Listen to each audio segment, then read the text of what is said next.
Hi guys. Today we're going to be talking about preconception nutrition, including like why we need to do preconception nutrition, looking at specifically and what foods to find them in. Lex is joining me today. And we get it ready. Hi. Hi. Oh, I can see you now. Good. I think I had it the other way around. How you going?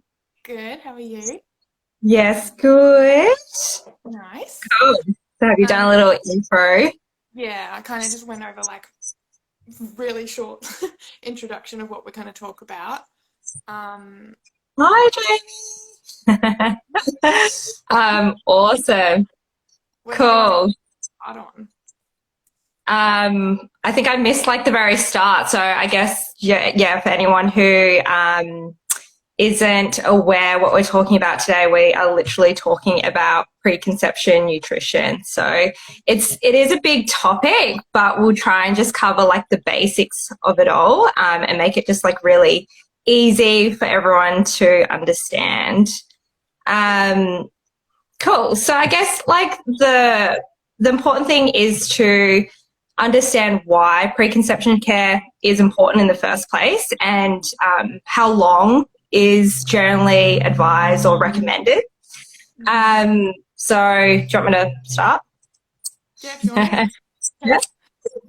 Yeah. We'll go through that, and then that way we can sort of go through the important nutrients of preconception care, and that way it can make, a lot of sense to people. So with preconception care, I guess generally we like to start within that 3 to 4 month period before actually conceiving. And the reason being is that it can take that long to generate both sperm health and egg quality. So we want to make sure that we are getting a really good, a good, like that preconception stage, a really good lead into pregnancy care, so that we can actually develop that really healthy sperm and egg to begin with. And then that can then essentially help us create that really healthy DNA for the baby. We also want to make sure that if we do have any factors that can affect our fertility, we need to address that. There's a lot of different factors that can make it really hard to conceive. Things like stress, age, environmental toxicity, lifestyle toxicity, conditions, yes, a whole list of conditions, PCOS, endometriosis, IBD, autoimmune conditions, even issues with sperm motility or sperm quality, sperm count, immune disorders. So there's a whole list of them that can definitely impact our fertility. It's also really important to note that it's both the male and the female's role to make sure that we are getting that preconception care, because I think a lot of the times we think, okay, the female is the one that's carrying the baby, and then that's what we need to prioritize, but it's not. It's both parties need to come to the table. A lot of studies have shown that infertility can be affected by issues with the sperm. So we do need to definitely prioritize both when we're looking at preconception care. Recently I saw something that was like it's literally about 50-50 at the moment in terms of male factors and female factors. 100%. Yeah, definitely. More and more studies are coming out with that. And I think it's really important to note that when you're producing a baby, it takes two people, and it takes 50-50, right? So it just makes perfect sense that both need to make sure that they are getting that really good preconception care. I think it's important to note that a lot of people may have not done the preconception care. They just happen to fall pregnant. And then if they're pregnant, they go, oh, crap, like I haven't done any of this. Absolutely okay. This is just something to keep in mind. It can definitely benefit people who are just ready. They are planning something ahead and they go, yep, I've got time to really focus on that preconception care period.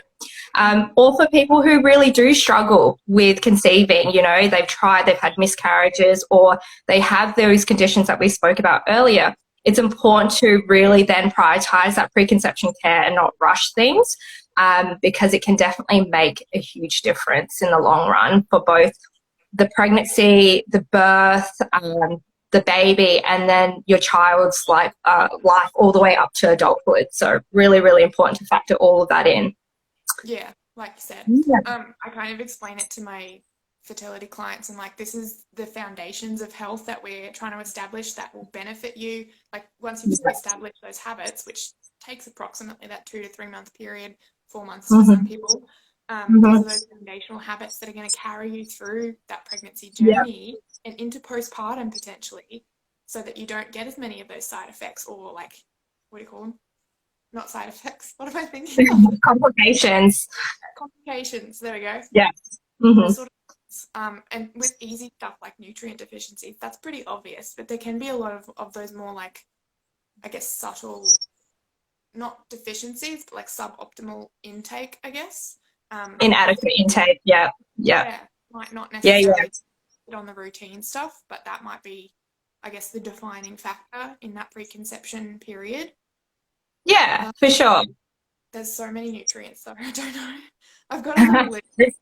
We'll go through like the main ones, and I think we'll go through the ones that people may not be too familiar with, but definitely is something that we should prioritize.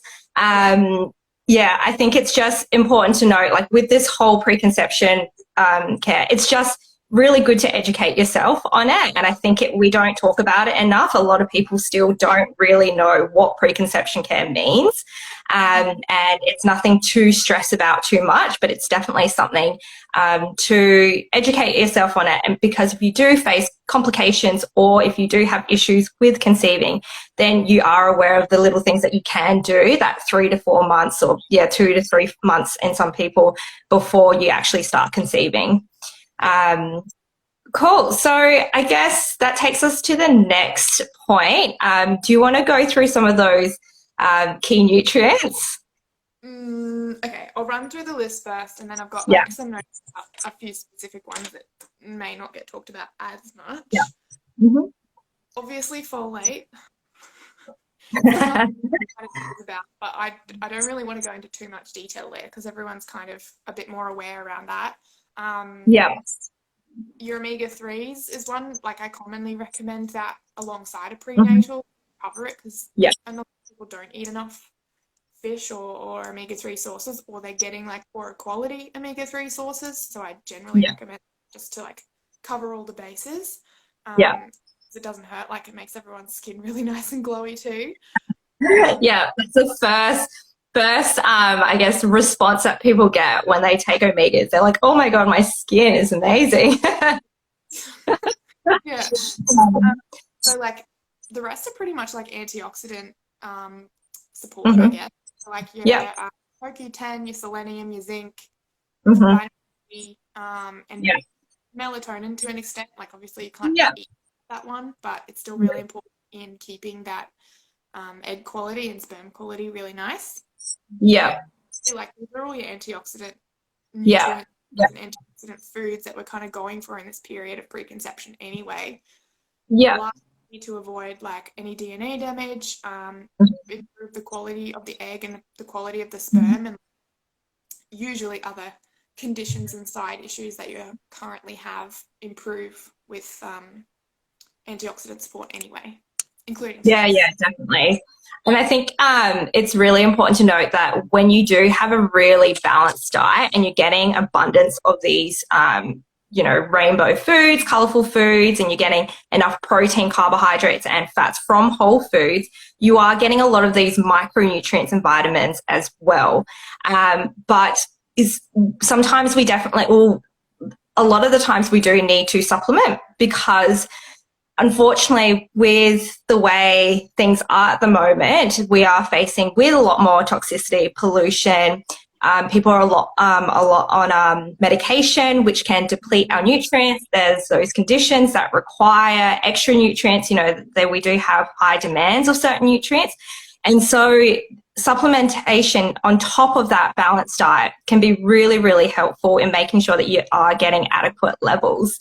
So it's not a matter of doing one or the other sometimes. Sometimes it's doing both, and that's what supplements are there for, to really supplement your current diet as well.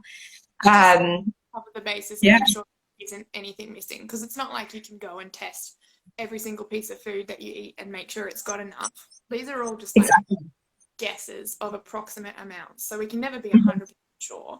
But like, I think, I'm not actually sure because I didn't watch it the whole way through, but I think Mel and Carissa might have talked about preconception, or like prenatals, as part of the conception period, which might cover like the extra little bit if there was some, you know, dietary intake that wasn't quite all the way to your needs. But these might, that, like, I want to talk about these more in terms of the food aspect and what we can actually change about our diet leading into the preconception period. That's going to support those lifelong goals of making it through a healthy pregnancy and getting through postpartum without too much of a hassle. Yeah, for sure. Did you touch on choline? I don't know if I missed that. I didn't. But that's one I think it's kind of like up there with folate, right? Like it's definitely one that I would highly, highly recommend and prioritize in that preconception care and all the way through pregnancy. But I don't think a lot of people know what choline is and why it's so important and where can we get choline from. So maybe we could even talk a little bit about the importance of choline and how do we actually get choline. I don't know if you want to talk a little bit about that. Or do you want me to keep going? I can say a little bit, and if you've got anything to fill in. Yeah. From the bits that I remember, like, I know it's not too hard to get an adequate intake from your diet. Like, it's really common in a lot of animal foods. Animal protein, especially like your eggs and your seafood and stuff. But if you are vegetarian or vegan, or maybe just like don't eat eggs, or even potentially like versions during pregnancy, it's another thing to consider. Choline is really important for that brain development of that baby as well. It's often, or at least as far as I know, can be often paired with omega-3 because they're both those super like brain developing, brain necessary kind of growing nutrients. And that's all I can remember. No, that's really good. Yeah, basically with choline, like you said, you can get it from eggs, animal protein, a little bit less in like plant-based products. So you do need to, one, either supplement or, you know, you do have to eat a lot more of those plant-based foods that have choline. With pregnancy, choline does deplete because it goes to the milk, it goes to the placenta, and then obviously the fetus is utilizing a lot of that choline. So we want to make sure that we are getting enough in our diet or through supplementation. So we definitely, it's an increasing demand during pregnancy. Really important for that cognitive function, even memory function, immune development. Yeah, exactly. Methylation, which is so important. We won't go too much into methylation, what it is, but that essentially is really important for a lot of processes and pathways in the body, such as detoxification, our nervous system support, hormone production, neurotransmitter synthesis, all of those things. So we need to make sure that we are getting enough choline because it is involved in so many of those processes within the body. And like you said, it's generally paired with DHA because they actually have that synergistic effect with each other. They actually help work together in really improving that cognitive function and the immune development of the baby as well. And this can be shown, you know, all the way through their like child years. I think there's been a couple of studies where they've shown that supplementation with DHA and then choline as well can actually help reduce the risk of allergies in infants. So because it's an immune supporting. And so this is, you know, we're finding more and more of these benefits throughout, you know, these studies and stuff, because with a lot of these nutrients, they are very smart. You know, our body is so smart. It's just not there for just one thing. It's there for a whole number of things. And if we are deficient in any of those, then we start to see a lot of those issues down the track. Yeah, absolutely. Yeah. And the other with choline is like, because it is in a lot of animal-based foods, they probably mention like to get your RDI like without being pregnant, you're just not a person. I think it's Yeah. three eggs is the whole daily intake, something like Yeah, that. that's right. Yeah. Like if Yeah, you have 2 eggs for breakfast and I don't know, some avocado or something, and another form of animal, definitely. Easy to meet it. Yeah. you'd be totally Yeah. all over it. So this is Yeah. not like hard to achieve. It's just being a Exactly. bit more consistent with yourself and like Yeah. having a bit more understanding of what kind of foods you want to go for more. Yeah. Yeah, for sure. Definitely.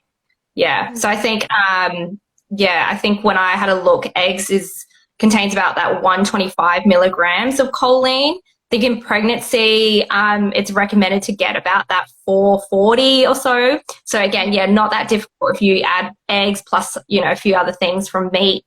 If you do have dairy or if you do have some chickpeas or soybeans and stuff, there's a little bit of choline in each.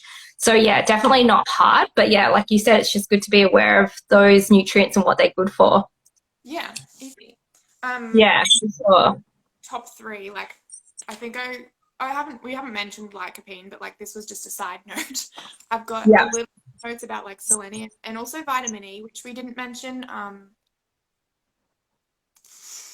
Don't really want to go into too much detail about that, but I might start with CoQ10, just like a brief overview of that one, because Yeah, it's popping up a lot more. It was definitely. Yeah. definitely more in that cardiovascular space, but it's merging over into fertility because it's such a powerful Mhm.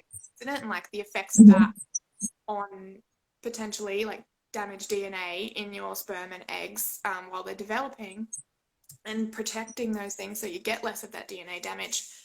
They like even in IVF clinics, I know they're using it in supplements there as well. Yeah. Melatonin as well to an extent, which is quite interesting. But CoQ10, anyway. Yeah. And I did look up some studies about it specifically just to like make sure I didn't miss anything. Yeah. 2020 review about CoQ10 with assisted reproductive technology. So like if you were doing IVF, it almost doubled the rates of pregnancy in that. That's amazing. Went from like I think it was 14% to 28%, which is quite a jump, especially when they're already at that assisted reproductive technology phase. Yeah. They're already having a hard time conceiving. To double their chances alone is like pretty freaking amazing. Oh, yeah. Any difference on like potential miscarriage or live births, which was interesting, but I think that might be like a separate issue. Yeah. But yeah, basically just super powerful antioxidant, so it's protecting them from damage, which said in this toxic soup of a world is pretty hard to avoid. So doing all the things that we can to prevent that is like you can ever try to go. Yeah. It improves like gene expression and sperm count and viability. So that can come in a few different categories in terms of how mobile they are, like how much damage. And if anyone's doing like a sperm count on their partner, they'll have like DNA fragmentation, which is the thing that you want to keep low, because you can get away with having slightly less mobile sperm, but the DNA fragmentation is kind of the important part because that's the genes that you're passing on. Absolutely. And it's so interesting what you're saying with the CoQ10 because we're finding that more and more men are getting prescribed this, and because we are seeing issues with that sperm quality as such. And so with the CoQ10, it's really cool that it can sort of really support that sperm quality and improve the sperm count because it's such an antioxidant. We know with sperm, it's so vulnerable, so sensitive, right? It's so susceptible to damage from the environment, toxicity and stuff. So then when we add in something like CoQ10, which is such a powerful antioxidant, can really, really help with that quality, which is, it's so cool, like when we start to see this more and more in studies. Yeah, and it's one of those things that also is in quite a lot of foods as well. Like, what's me list here? I've got, like, it's in most meats, that's fair. Also in, like, broccoli, cauliflower, pistachios, and sesame seeds. So literally every single client that comes in now, I'm like, do you eat nuts? Maybe you should eat some more. Strawberries, which was a different one. Yeah, variety of foods, but you can definitely, go a bit hard on some of those foods to get more CoQ10 if you didn't want to turn towards supplements just yet. Mm-hmm.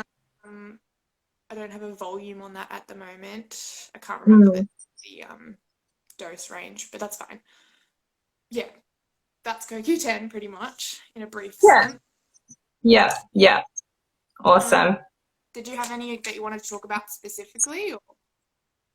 No, I think like the main ones that I did want to cover was obviously folate, which we sort of mentioned at the start, really important. Choline, if anyone hasn't heard of or what it is, what it does and stuff, definitely look into choline because it is one that I would highly prioritize. And then your omegas, particularly your DHA, you know, again, really, really, really important. A lot of people aren't eating enough of those omega-3 fatty acids. Whether you don't like fish or you can't have fish, it definitely is one to consider supplementing, particularly when women are pregnant. They don't want to eat fish. They're a bit worried about it or they're just off it. It can make them quite nauseous and stuff. So that's where I would definitely consider a really good quality DHA supplementation alongside that choline for that synergistic effect. And then a really good prenatal, and that prenatal is going to have a lot of those micronutrients and vitamins that we sort of, we didn't really go into because there's so many of them, but like your zinc, your iron, obviously, we definitely want to make sure that our iron is up to scratch, but I think most people know that. We want to have really good stored levels before we get pregnant because our baby will start to take a lot of that iron and we will deplete. It's just inevitable. And then a lot of our other B vitamins, really, really important. B6, B3, B2, all really, really important for the growth of your baby, neurodevelopment, immune development. So many of those little things that we don't really think about, but it really does have a benefit to our health in the long run. Selenium, as you sort of mentioned, iodine, all of these sort of go back to neurodevelopment as well, because that's really important. I think a lot of people can sort of understand that when we are growing a baby inside us, that neurodevelopment is so important in that first initial stages up until when they're an adult and stuff. So we want to make sure that we are providing all of those nutrients to support that development. And generally with a really good prenatal, you are going to get like a really good quality folate. So definitely look out for that. We want that sort of active folate. You might find choline in there as well. What's that, sorry? Preferably not folic acid rather than the more bioactive and bioavailable, what is it? Methylfolate? There's the rest of them. Methylfolate, yeah. Yeah. Acid minimum, but folinic acid or active folate, anything like that, that's going to be like a good quality prenatal. You do have, if you're unsure or, you're a bit concerned and stuff, you can always reach out to us and book in to see, you, me, or one of the other practitioners to get some assistance with that. But to not overwhelm you guys, I think that's, those are some of the key nutrients to sort of just consider and know that they do have a role in the body, and those initial stages of that preconception care all the way up to, at the end of breastfeeding and stuff is going to have such a huge impact on the development of your child, essentially. Yeah. To summarize it, one of the easier, it doesn't take into account every single nutrient, but one of the easier ways I tell people this is just think about everything that's kind of in the plant world at least meant to grow something, like your nuts and seeds, grains, or like an egg, for example. All of these things are nutrient dense because they're meant to sustain, an extra growth, essentially. Kind of looking for that potential new growth as a baby. Obviously everything else, like some of the other stuff will be more common in like dark leafy greens, for example, and all of those dark rich colored veggies. It's like blueberries and stuff. That's kind of we could probably do like a long conversation about all of the food base. It can be so complex, but really to make it easier, you just really want to focus on that balanced diet as best as you can in that preconception stage, because who knows what you feel like eating when you're actually pregnant. And yeah, just making sure that you are getting enough of those nutrients in food. And if you do then need to supplement on top, highly then consider a really good quality supplement. And I think not making sure that you are getting, going back to like the good, really good quality protein, carbohydrates, and good quality fats as well, because within those you're going to get those good quality micronutrients and vitamins as well. Yeah, exactly. Yes. You don't want to make it too complicated. You don't need to add like too much stress to a preconception period either. So trying to avoid stress. So like, don't put on yourself. If you need that prenatal, like it's there to, you know, cover the bases that you might have missed on a day-to-day basis, but like it could get really complicated, or you could just keep it quite simple and just try for a healthier diet in general anyway. 100%, definitely. Mm-hmm. Awesome. I think Do you Cool. Well, if you guys have any questions, please do reach out. Like we said, we could literally talk about this forever because there's so much to talk about. But all in all, I hope it has really helped you guys and just made things a little bit clearer. And yeah, if you do need any support in that sort of preconception period, please do reach out to us. Or even if you're already pregnant, you're like, what the heck do I do? We can cover. But I'll be posting this, so you can comment underneath or direct message us. Either way, we'll try and get back to you. Yeah, good chat. Perfect. Thanks so much, Michaela. No problem. I'll see you later, guys. See you soon. Bye, everyone. Bye.